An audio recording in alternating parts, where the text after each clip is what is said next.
Hello, everyone, and welcome to episode 95 of Two Amazon Sellers and a Microphone, brought to you by Celozo. Today, Chris and I are very excited. We have Elizabeth Greene from Junglr on with us. Elizabeth, how are you doing? I'm doing good. 95. That's a lot. I know, right? We never thought we would get there. We struggled to get one, but once we did and you start going, it's been a lot of fun. So yeah, 95. It's hard to believe we didn't start that long ago, but I'll tell you what's been a blast is talking to people all over the Amazon space like you. It's really fun. It's been good for Chris and I personally with our own businesses, and just it's fun to talk to people and see what's going on. So we are pumped to talk to you. We'll talk all about Amazon advertising, some different strategies people can employ. But before we dive into all that, let's talk about you. Give us a little background on just how you got into the space, what you're doing. Tell us about Junglr. Give us the... Yeah. So background on me is pretty short. I fell into the space, didn't intend to end up here. But yeah, just started getting into the advertising and then found out, weirdly enough, I really like spreadsheets, which is very helpful in my line of work. So I just kind of dove head into that, and then here we are, growing like crazy, and it's been a good ride. So delving into the Amazon space, I say, like, it's not that I was completely unaware of the Amazon space. My husband and I we co-founded the business together. He is the business brains and I'm the PPC brains, and we work well in our roles. So it's been really good. We dabbled, of course. I think everyone gets into it through retail arbitrage, just kind of, all right, let's see what's going down. And then you move on to private label a little bit. But as I'm sure you're well aware, there's a lot that goes into running anything, especially with private label. So life got in the way. We have quite a few kids, and so like that just naturally wound down. My husband worked with his father-in-law in my father-in-law is a general contractor, so there's plenty to do there, especially now the building is going crazy in Florida. And so that naturally wound down. However, we wanted something that would allow us to kind of stick together more as a family unit. And so this kind of birth just out of a real need that came from a lot of the sellers, because Amazon's adding, a whole bunch of options into their advertising platform, which is absolutely wonderful. But if you really want to leverage everything, it pretty much becomes a full-time job, which is where we come in. So we just stepped in and started offering that, and it took off. Yeah, you're 100% right. There is a huge need for people. I mean, especially now that people are making the move more to online. They had a brick and mortar store, and now that's not the best option for them anymore after the pandemic, and they've explored. This whole advertising space is complicated. It's sometimes counterintuitive, just like the whole Amazon flywheel effect and everything that we'll talk about a little more is just sometimes counterintuitive to businesses, and they need this help. So when did you start Junglr? How long ago did you guys start this? Let's see. So the business was officially founded, when did the LLC corporation, all that. I want to say it was 2019. It's been a couple of years now. So we're going on it's been over 2 years, a little over that. So yeah. As a company, we're relatively new to the space. Yeah, a lot's changed. Like even over the last 6 months, Amazon's rolling out all kinds of new features. You got sponsored brand video, sponsored display, retargeting, DSP. There's a whole bunch of stuff going on. When you guys first started, what was your first plan of action? Just focus on sponsored product ads and get those figured out first, and then move on to the other ones? Yeah, definitely. I think everyone starts with sponsored product ads. The benefit of the Amazon advertising platform, even though it's like insane and people diving in, there's 6 million and 10 different strategies out there, and everyone's so worried about, okay, what do I run? What do I do? How do I optimize? And it seems like this black box, but you still have the ability to start small. You can still set up a small auto campaign, low bids, low budget, and let it run. That doesn't mean it's going to blow you out of the water and get you to page one like everyone wants, but you still have that ability. I mean, technically speaking, you can still do $1 a day budget. on things, and that's all you run. You're not going to get anywhere with $1 a day budget, but if you're worried about spending too much, there are still ways to ease into it, which is nice. Us as an agency, of course, that's not how we would recommend running, starting anyone that small. So yeah, we definitely ease into it. Sponsored products, I think, is where everyone should focus, even if you're a very large seller. You still obviously do not discount sponsored brands, sponsored display. There's some wonderful things on the platform. You want to be using everything. We definitely leverage everything for all of our clients, but sponsored products is still a really good focus, especially when you're trying to learn everything. I want to get your opinion on something. Dustin and I had this kind of, it's about budget, where you just mentioned there, like $1 budget. We don't know. We can't really prove it, but in your opinion, do you think budget has something to do with the placement or who's winning the bid? Let's say you and I have the same keyword we're going after, and we have very similar bids, but I have a $10 budget and you have a $100 budget. We believe that it'd be in Amazon's best interest to give you the more show, because you have a higher budget. Are you seeing any of that, like, correlation within your agency? Does budget have anything to do with it, or is it just a thought? I would say no, but the caveat is like, if a lot of times people with lower budgets, they might see lower impressions and things, and so you think, oh, like, there's a correlation there. I think bids and the budget being hefty enough to be able to adequately run whatever you have in that campaign with the keywords and the bids, to me, is more important. The reason I would say no is I've seen so there's this weird nuance where you cannot set your bid above your budget, like when you initially start a campaign. But what you can actually do, and I've seen done, is you can have bids initially set very high with a higher budget, and then chop that budget and still retain those bids. I've still seen a campaign with $1 budget with, say $2 bids, get placement tops of search and actually get decent sales and ACOS, and still maintain some momentum. I'm not like, don't take that strategy and run with it. That was like, inventory is flying out the window, we have to cut things, and so we opted to do the $1 budget method.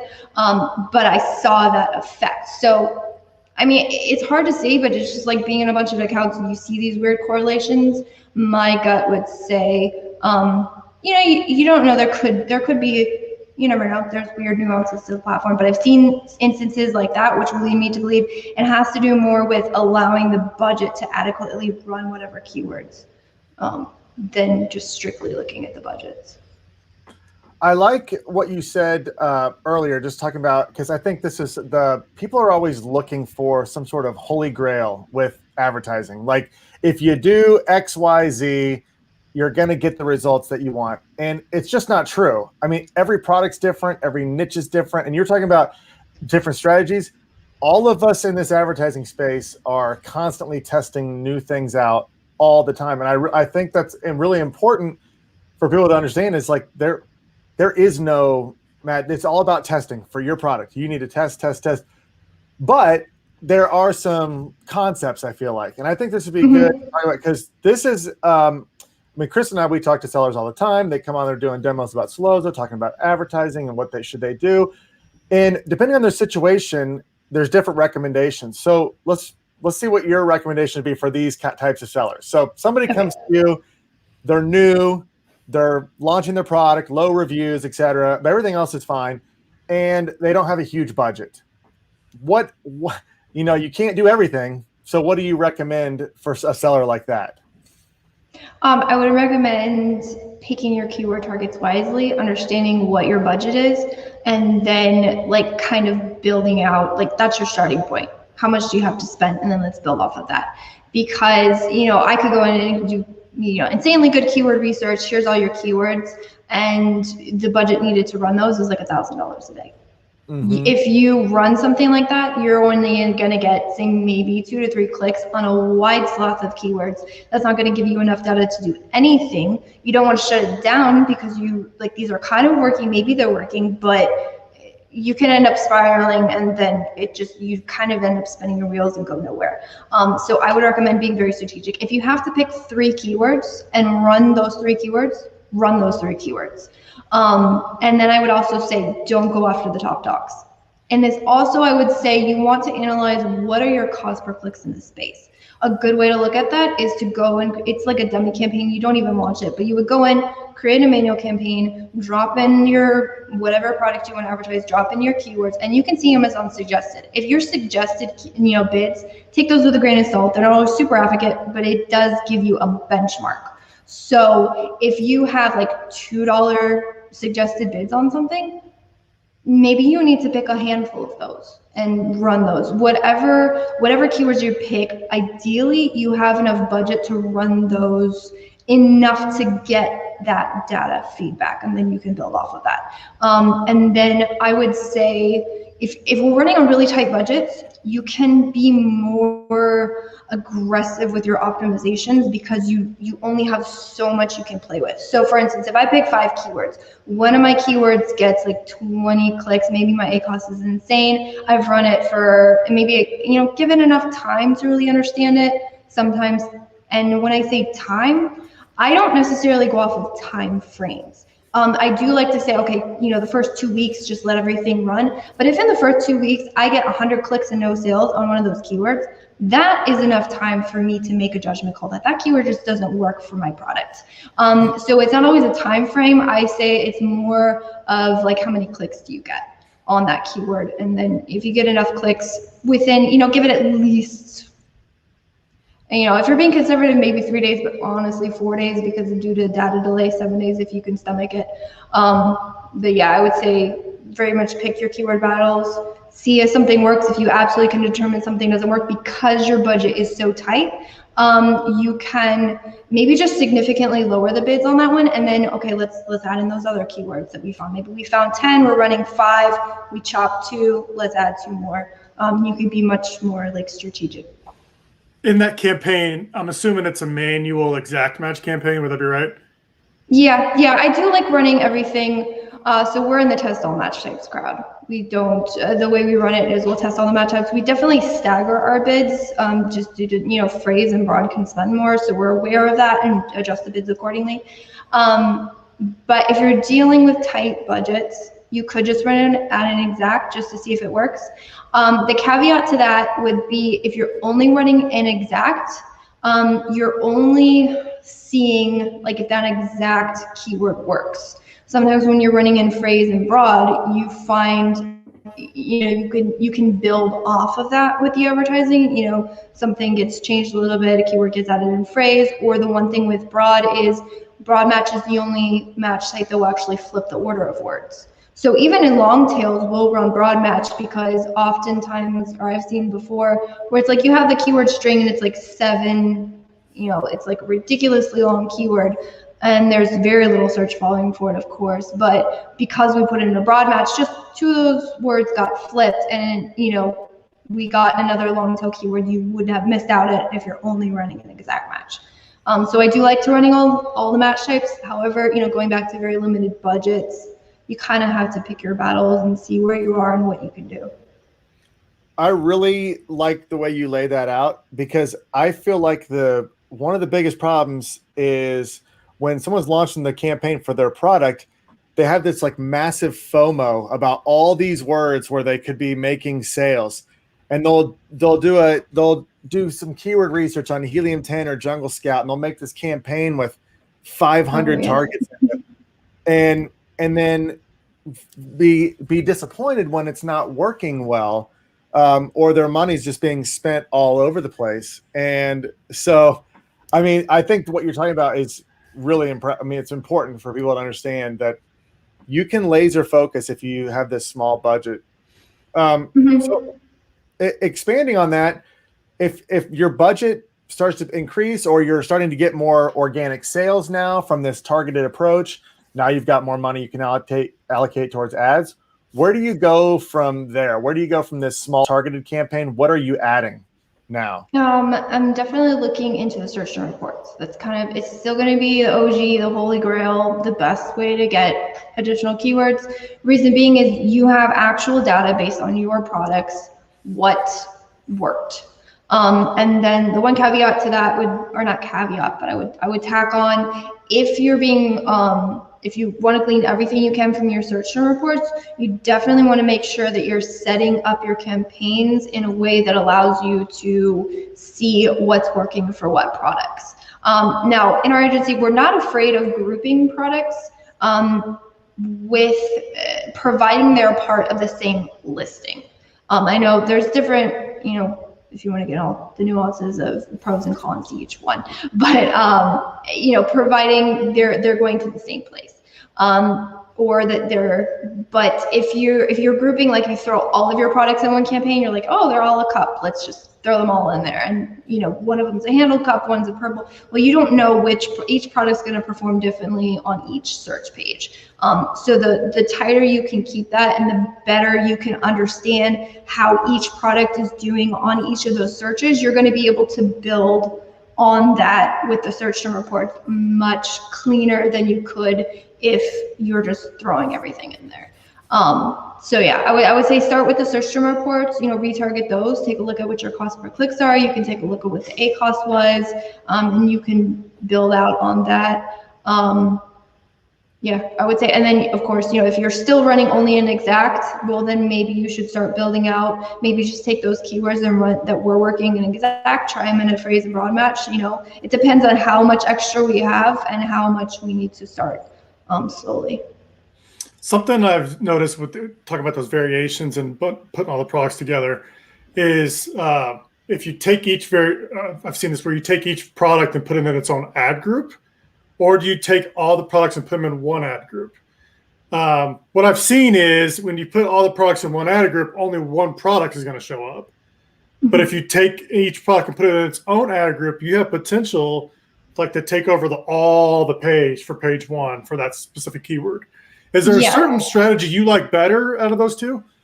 So the caveat to that is if they're child variations, you're only ever going to get one ad spot, one organic spot per search page. You can't show up everywhere.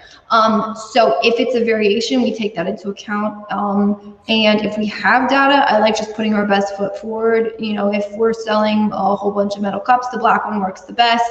Let's advertise, you know, the black one specifically. And then, of course, if they're looking for a red cup, you know, someone's searching red cup, let's give them a red cup. The closer you can get to what the consumer is actually looking for, the better results you're going to see.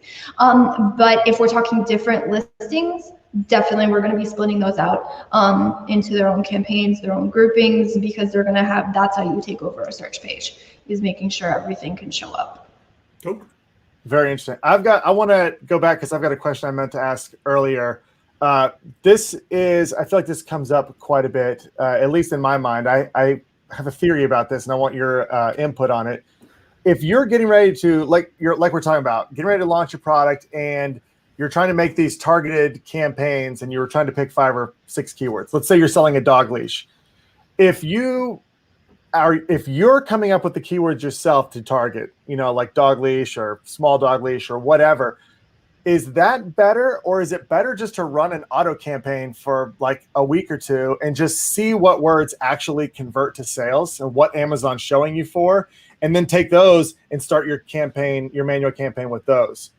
I think this is a question a lot of people have, and what you recommend is better. So I would prefer the manual approach because I'm more confident in what we do, and I think we've gotten really good at our keyword research. We've built out some systems that allows us to do it quickly and at scale without sacrificing quality. So I would prefer going to manuals, and we definitely run autos. However, the autos are not our main focus, so we would set those at lower bids. You just let them run, let them do their thing.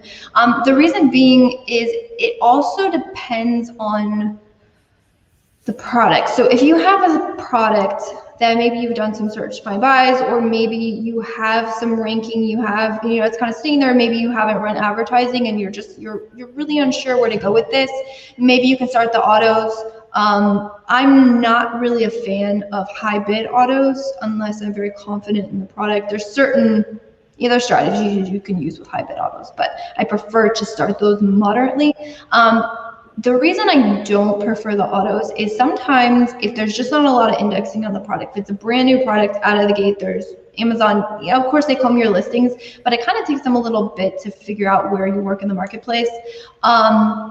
then oftentimes just the quality of the keywords that come from the autos aren't that great. So maybe you run it for a week and you might not even get anything out of that for a week, where if you started with your manual campaigns, you could have at least gained some traction.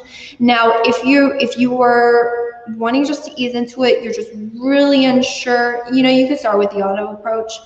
We just find you get a lot more traction out of the gate. And then the other thing is, it could be that the quality of keywords that are gotten are just so-so. And then the other thing I've seen happen a lot is that Amazon will determine like what the biggest and highest keyword is in the space, and will just run you out that, and your budget will get blown out day after day after day, and the ACoS is insane because you just don't convert well at that placement right now. And so you kind of end up spinning your wheels. And I've seen a lot of sellers who, like, when they see that, they see in the search term, you can go into your search term, see what's getting all your clicks, and they're like, well, this is bringing me the most sales, but my ACoS is like over 100%, and I don't really want to kill it because that's where all the sales are coming from, when in reality that's just not something you should probably be throwing your money at right now. Definitely you want to get there, but then maybe that's probably not today. Where if you started with a more manual approach, you're really analyzing your keywords, you're taking a look at the market, you're realizing, okay, so these are my top dogs, but I don't have the cash to throw at that right now. I'm going to go after this subsection and then work my way upwards. I find that's probably a better approach. Yeah, we get that a lot where the sellers want, sellers want to target ACoS of like 15% or 20%. And it's like, that's just really impossible almost on these keywords, because the keywords are just so competitive and the cost per click is so high, there's so much competition. What's your response to that? Like when a seller comes to us, they're like, hey, we want to lower our ACoS from 60 to 20. Well, what that does is it's going to kill everything. All the bids are going to start getting lower. So we have that tough conversation sometimes, like, hey, you're going to have to either like accept it and go after that keyword, because you're right, that's where all the sales are going. What's your approach? Do you just go after more long tail keywords? I think that's what you mentioned there. Or do you just maybe put those in a separate campaign? What would be your strategy if I have a keyword that I'm going after and has a high ACoS? What would be your strategy there? Yeah, I think it's just analyzing what you're willing to do, because I think, to be honest, I think there's a lot of sellers out there who think if you know how to run advertising, that this is just going to be the magic bullet, that you're going to be able to get 20% ACoS on, the keyword metal cup when you're new to the market and you have two reviews, and they're not even really reviews. They're just, what's the new thing? Ratings. Right. Yeah. Ratings. And so, like, I'm not a magician.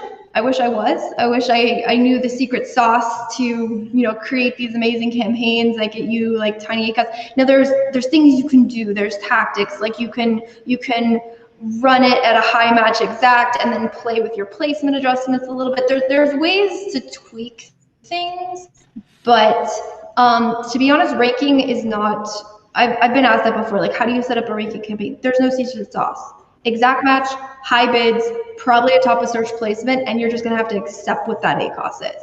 And if you're fine with that and our rankings improve, track your keywords. If you're spending on something, you should be tracking it. But you wanna make sure that you can stomach that. So it's really just, it's picking your battles, deciding what's worth it. Again, if you're tracking your keywords, you should be able to correlate if that's worth it. If you are spending a lot on this exact keyword, your rankings are good, you start dropping those bids a little bit, because honestly, that ACoS is a little too hard to stomach. But then your ranking slips and your total sales on that particular ASIN go down. Maybe you've made that correlation that, okay, the ACoS is 100%, but judging by what my total sales are before and after we did this, it's worth it to me. So yeah, I would say, yeah, just pick your battles, pick which you track. The more data you have, the better. You're 100% right. It's all about, where do you want to allocate that money? Do you want to, you can't have a $30 a day budget and run a ranking strategy while you're testing 400 other targets at the same time. It's not going to work. And I like exactly what you're saying there on that. So if now that the person's, they're doing their ranking campaign, and you talked about top of search, expand on more of that. When do you use the top of search, and what kind of percentage are you putting on there? I'm not a fan of preemptively putting percentages. Now, there's times we do that, for certain strategy campaigns, and to be honest, the special tactics in my mind, those are a layering on. That's step 2 or 3. That's not step 1. I definitely want to find what are my core keywords, find my core bids for those, what kind of works, and then if I have a campaign that's working really well, these are my top keywords. I'm definitely a fan of segmenting things when at all possible. However, I'm not a fan of moving things around. I prefer to keep them in their spot. If something's working, don't touch it. Don't try and move it to a campaign. I know I've heard this from sellers a lot where they're like, I have, 6 different campaigns and these keywords are mixed in here. And it's we want everything to be clean. And I would love to get into, one of my accounts and have everything beautiful and all lined up and all my top keywords are here. But sometimes you have a top keyword that's in a spot and it just works and you try and move it and everything goes to crap. And no, that's normal. That happens. So if you can just leave it where it is and just work with what's there, I definitely prefer that. But yeah, so I would say top of search, we play with it when we feel like there's something that we want to give the push. We've run those campaigns before, kind of like Zach match, lower bids, really high top of search. To be honest, it's one of those tactics where sometimes it works phenomenally and sometimes it doesn't, or sometimes it started working and all of a sudden it stops working. Because you're relying on Amazon to boost you with that top of search to really show you. So it's not the magic bullet to get you to top of page 1 when you're only spending a 20-cent bid, but you've put that modifier on there. You're not always going to show up in that placement.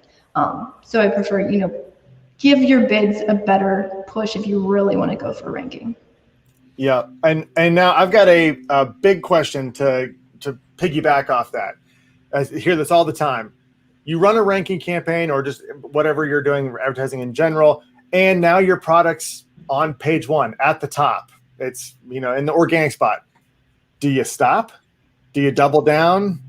What do you do at that point when you're already ranking organically? And how do you convince somebody, if you are going to keep running, how do you convince them to keep running ads when their product's already there in the first place? As you started saying this question, I'm like, I know where this is going because I get this one all the time. I think it depends. And I think it kind of goes back to when I was talking about there's no secret sauce for ranking, high bids, exact match. I would say track your keywords. I wouldn't turn it off. And it also depends on, I would say it also depends on how competitive your category is and how many people are moving into your space daily. Because if you just absolutely pause everything, and then you get caught with your pants down because somebody else moved in and they're willing to pay $5 to get top of search and willing to spend that money initially to gain that traction and you're left playing catch up.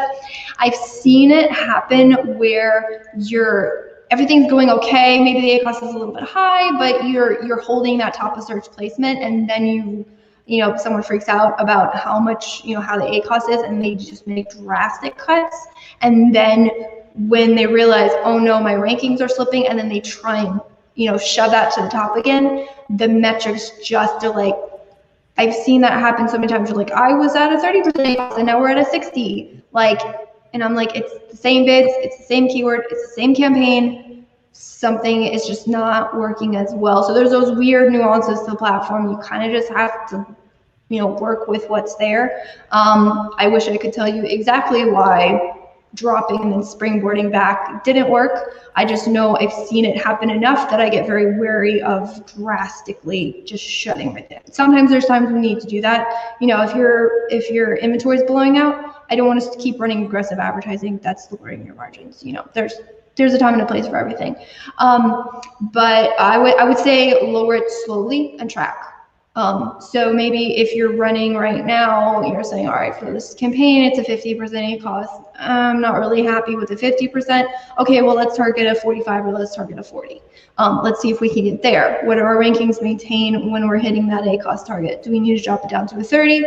Or maybe our ranking slips so then we can push it back up a little bit instead of just springboarding it. And then I'm not saying it's going to happen, that you're going to see that absolute drop in like conversions and, you know, what you're getting for impressions and things, or that, you know, you can't get back there with the same bid. But I've seen it happen the other way enough that I get a little bit weary of doing things like that. Mm-hmm. Okay, so we got Amazon Prime Day coming up. We're doing this in the middle of May. There's rumors Prime Day is going to be late June. Last couple of years, it's been, well, last year was a weird year anyway, but it's usually been in July. So we want to start figuring out for Prime Day, what do we do? What's a good strategy, or what are some strategies that you will implement for Prime Day coming up for your clients and for these campaigns? Are you doing new campaigns, new bid strategies? What's that look like?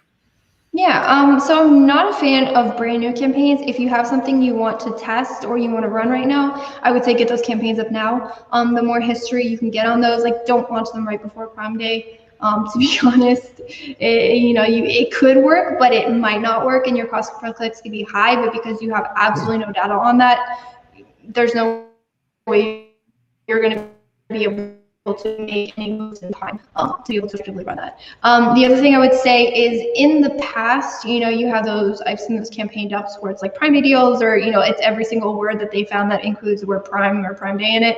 I haven't seen those work very well. You're welcome to run one, but I would say run it at a lower budget and a lower bid. And don't be surprised if you get absolute no impressions on it. So those types of campaigns, you know, maybe it's worth it to have it there. Honestly, we're at the point where we don't even bother with those anymore. If the client asks for it, we'll run it, but most times I've seen those get like no impressions even with decent bids. And so, you know, but if you have to push the bid so high to get any impressions, and then oftentimes the numbers on those are just really not favorable, and you just kind of wasted the ad spend where you could have taken that and brought it towards something that is working.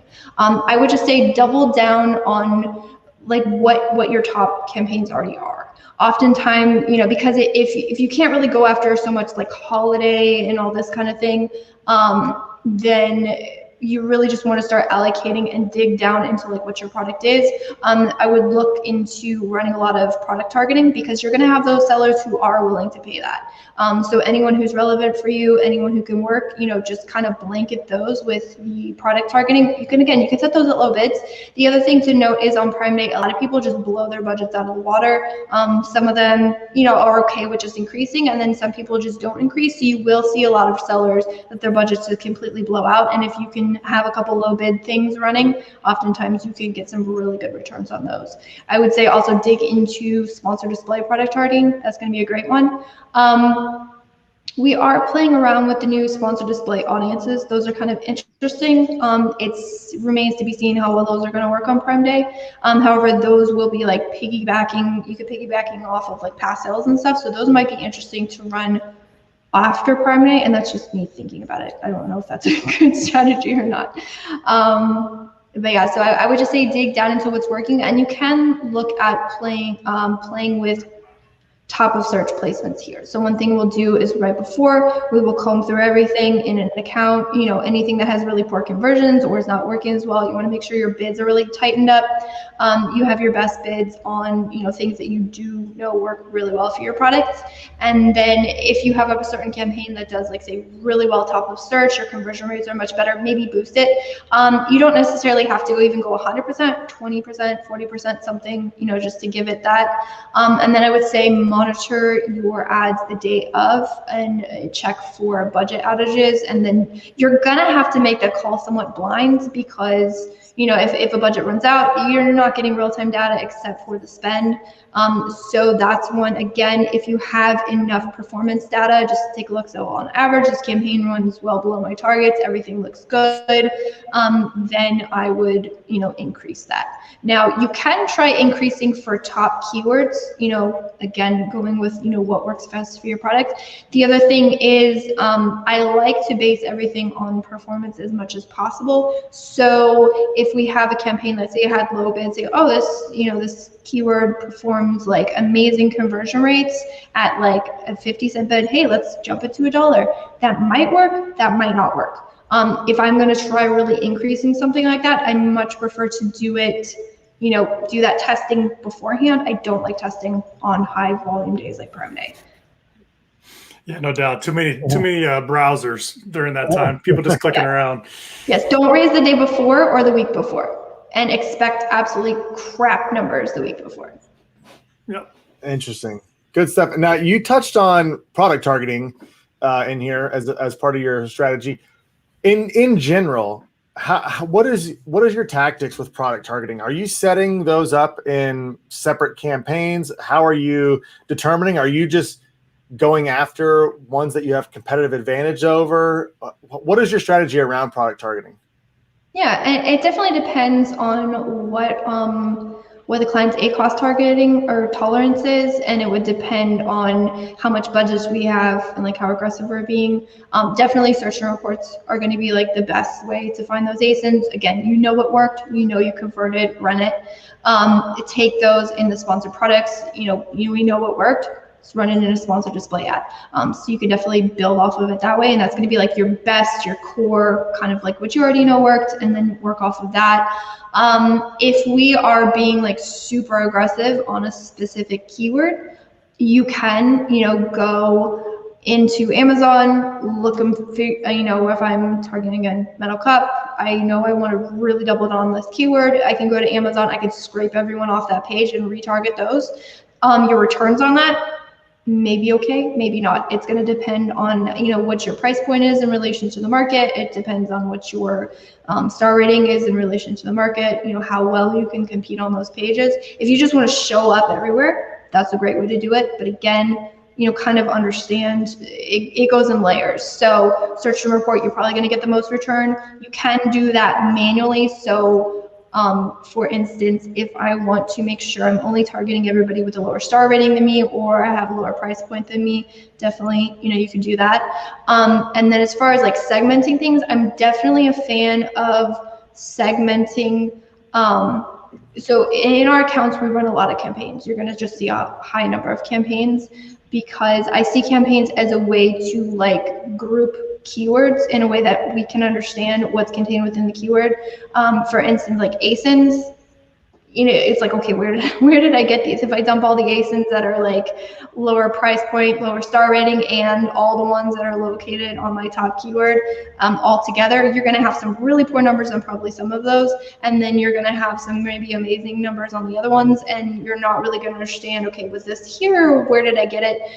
So if I want to scrape everything, I'm going to put those in its own campaign and say, these are ranked on whatever keyword. Definitely like, so when I take a look at that campaign, say, oh, ACoS is a bit higher than I want it to be. That's kind of expected, because I know where those came from, and I kind of know how that's going to play out. Really good. And there, so I want to touch on two more quick things really fast before we let you go. I know we're running up against some time here, but two things. When would you start bidding on the brand name? When would you start doing some sort of brand defensive type campaigns? And then we'll touch on sponsor brand video, because that's really big. But let's start with at what point? So I'm a new client. I come in. I've got my brand new product, brand new brand. Right out of the gate, am I advertising my brand name, or am I waiting for some sort of traction before I do that? You can do it right out of the gate. You probably won't get any impressions.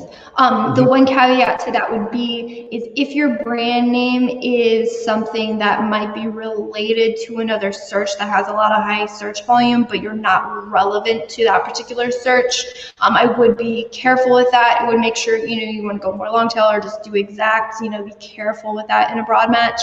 That would be like, just be aware if you see it pop off and you're like, oh my goodness, nobody knows my brand. Why are they searching? And then you go look at the search term report. You're like, oh, okay, I didn't mean to show up there. So just know that can happen sometimes with certain brands. So just kind of understand that. It can be an interesting way. Like if you start out of the gate, it can be an interesting way to see people discovering your brand. Another way you might think about that if your budget's a little bit tight is you could wait until those searches show up in your search term report. Because eventually you'll see that and then you'll know exactly what they're searching. So that could maybe be an interesting signal that you are getting some searches. And then, because the autos will show you up there and things like that because it gets the correlation. So you can wait until they show up. The other thing would be if you have a larger catalog and you have some cross-promotion capabilities, that's another one that people say is kind of branded, but it's not particularly branded. So I would definitely dig into cross promotion using sponsored product ads, and you can also do that with the sponsored display ads. And the sponsored display is kind of interesting because if you take the time to build them out, you can build like taglines. So if you're running like really tight campaigns, again, it's like more manual. You got to like figure out the funnel in your head, but you could like run underneath, say, more from XYZ brand, or discover more from our, you can kind of test those kind of things, which is an interesting way to go about it. And then lastly, sponsored brand video. When are you incorporating those? How effective are those? And what sort of strategies are you using around sponsored brand video? Yeah, so sponsored brand video, we run them as soon as we have the creative. So we don't develop the creatives in-house, but if you have the creative and you can run it, that's the hardest part, is getting the creative. So if you have the option to run it, definitely go run it. I have to go check. I didn't get a check before this call, so I don't know if it's on there. I saw a screenshot in a Facebook group my other account manager sent to me. Someone said that you're able to target asins in sponsored brands video now. I don't know. I'll have to go check that. But I wouldn't be surprised if that happens. But yeah, so if you have the creatives, definitely run it. We're definitely looking at running them on our top keywords. If you're running brand defense, definitely make sure you're getting that ad spot because your competitor will show up there. And, with, the really good enticing videos, the creatives, we're seeing a lot higher cost per clicks, a lot higher conversions on these ad types. So, if someone else is going to snag your branded traffic with their video, they're probably going to have a lot better results than if they just went after with the sponsored product. So I would definitely be guarding those spots for sure. Looking at top keywords, one thing the other caveat to this is I wouldn't mess with broad match in a sponsored brand. The way broad match works in sponsored brand is completely different than sponsored product ads. In a sponsored product ad, if you run a broad match, every single one of those individual words has to show up within the search term. Sponsored brand, it doesn't. It in some ways functions like an auto, which is super annoying. You can end up playing whack-a-mole with all the really irrelevant search terms. So I would, if you see poor metrics on broad match in a sponsored brand video and headline, most likely that's what it is. You'd probably go check your search term reports and find a whole bunch of junk. I think the other thing that's kind of interesting that I heard from another account manager, and I thought it was really smart, is if you have, so for sponsored products, if you have a certain search that oftentimes people, when they build out their brands, they have like different variations of a specific product and they might share a lot of the keywords. In a sponsored product, you can basically dominate the page with, making sure you're running all of it. However, with the sponsored video ad, you only get one ad spot. So if you're running a headline, of course, you can showcase all of that together, and that's a wonderful way to do it. But one thing that is probably good to think about when you're just thinking about funnels and how you're going to build these out is if you have two separate listings that can share it, make sure you're putting like your best foot forward. So oftentimes you'll have like a breakout variation or listing, one that works better. Make sure that's the one that's showing up. And then the other thing is you can currently you can only advertise one of the variations. You can't. So make sure whatever variation is showing up is the one that works, is proven to have the best conversion rate. Again, caveat, if you have a red cup, make sure you're serving up the red variation if you can dig into that. That's great stuff. And we could talk about this for hours and hours. We've just barely even scratched the surface of all the different things with advertising. But it's great to have these conversations and see what you're doing, because, like you said, there is no it's not one size fits all with advertising. Mm-hmm. Yes, you have to know that you have to be willing to test. That's why bringing on experts like yourself to help your business is critical. If this is not something you want to dive into and spend all day testing your ads, you definitely need help in this area. And we have to have you back on periodically. This was fun. Because we could just go on and on and on and talk about so much with this and the ever-changing landscape as well. But before we go, tell everybody how they can get in contact with you, how they can get connected with Junglr. You got Yeah. Awesome. So the best place to find us would be our website, probably. Junglr, junglr.com. There is an intake form at the bottom of that. I'm still personally going over those, so you should be getting in contact with me. The one thing I will say caveat is, so we do have available space to take brands. We're being a little bit more selective because we realize that we want to grow quickly, but we also want to make sure we're servicing our clients well. So if you are maybe a larger brand, you're interested in leveraging us, but probably the ROI to hire us if you're a much smaller brand, is not there. For that, I'm happy to offer advice whenever possible. We do have a YouTube channel where I delve into more technical stuff. So there's something that we didn't even touch on called bulk files, which we use a lot in our agency, and I think they're a wonderful tool to manage things at scale, even for very large accounts, but they are very technical. So if you ever want to learn about that, I've dug into that more and addressed we have a lot of videos on the YouTube channel about that. Excellent. Well, I encourage everyone to check you out, get in contact with you. We'll definitely have you back on. That would be fun. Absolutely. And for everyone out there listening, if you like content like this, if you like to hear people in the Amazon ad space talking strategies and everything else inside the Amazon space that we talk about daily on this podcast, make sure that you're following us. We go live on Facebook. So go to the Solozo Facebook page, subscribe to it, like it, turn on notifications. Same thing with the Solozo channel on YouTube. We go live there as well. And of course, our podcasts come out every day on whatever platform you listen to your podcasts. So subscribe to those, give us a little review, let us know how we're doing. You can comment anytime we go live. We always have great people like Elizabeth. And if you do have your strategy designed for your advertising and you'd like just to automate it, reach out to Solozo. Go to solozo.com. You can book a demo with Chris or myself, and we can talk about how we can automate the strategy you're running. And again, Elizabeth, thanks so much for being on here with us. It's been a blast, and we will be back at this, everybody, tomorrow. Have a great day. See ya.